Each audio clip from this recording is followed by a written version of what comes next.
একটা বিশাল বড় গরু ছিল। সে প্রতিদিন এক বুড়িকে অনেক অনেক লেবুর রস এনে দিত।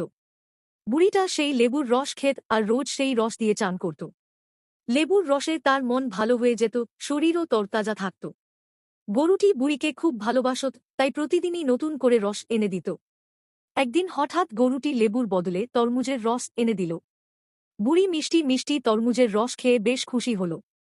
পরদিন সে ভাবল, যেহেতু লেবুর রসে চান করে এত ভালো লাগত, তরমুজের রসেও নিশ্চয় ভালো লাগবে। বুড়ি সেই তরমুজের রসে চান করতে গেল। কিন্তু দুঃখের কথা, চান করার কিছুক্ষণ পরেই তার গা খারাপ হতে লাগল। সে খুব অসুস্থ হয়ে পড়ল এবং শেষ পর্যন্ত মারা গেল। বুড়ির মৃত্যু দেখে গরুটি খুব কষ্ট পেল। সে চোখের জল ফেলতে লাগল। তার মন ভেঙে গেল, কারণ সে তো কখনোই চায়নি বুড়ির কোনো ক্ষতি হোক। গরুটার কান্নায় আকাশও যেন অন্ধকার হয়ে গেল।